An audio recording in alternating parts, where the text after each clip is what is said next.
Hello! Welcome back everybody for the part 2 of the hike. We will continue our journey to Muiwo. So, enjoy and keep watching everybody!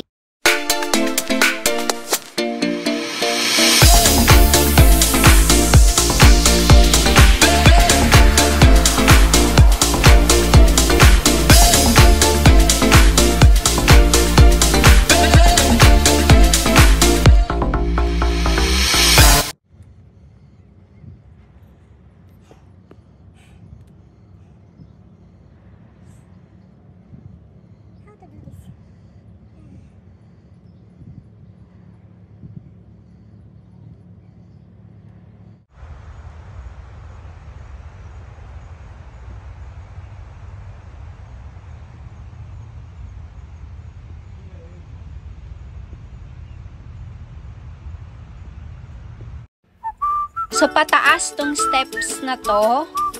At hingal na kami talaga dyan dahil ang layo ng nilakad namin, di ba? So, hindi kami humihinto ng matagal para makarating na kami dun sa pupuntahan namin dahil gumagabi na ba? Mga alas 5 na siguro tong oras na to o mag-aalas 5 na. Kaya tuloy-tuloy lang ang paglalakad namin. Hindi kami nagtatagal kapag nagpapahinga kami. Siguro mga 2 minutes lang, ganun. Tapos tuloy na naman yung lakad.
Naalala ko dun sa amin, sa village namin sa probinsya.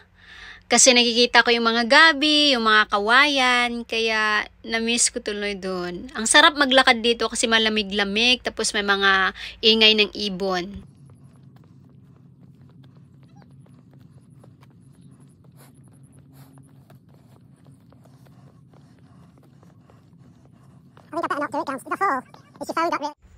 Ang maganda dito sa Hong Kong, kahit malayo sa bayan o malayo sa city, lahat maganda ang daanan. Sementado, may mga handrail, lahat ng mga yung pwedeng kung saan mag-hike ng mga tao. Tignan nyo to, kahit malayo, ang ganda pa rin ng daanan, di ba?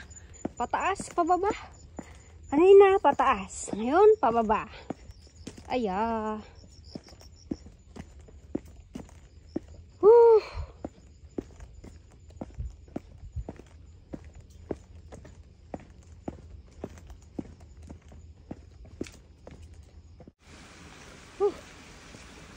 Ginabi na kami. Napakalayo ng aming nilakad. Wow.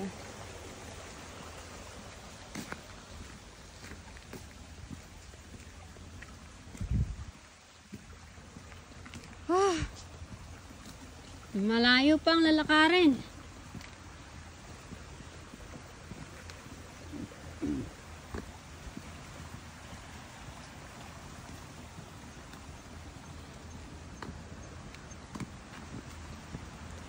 Konting kembot na lang at makakarating din kami sa aming final destination.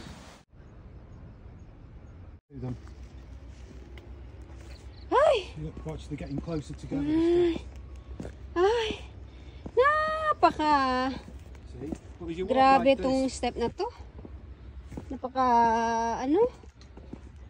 straight. Tatakot. Oh my God. We'll be down in less than 5 minutes now. Uy, salamat Panginoon at nakarating na tayo.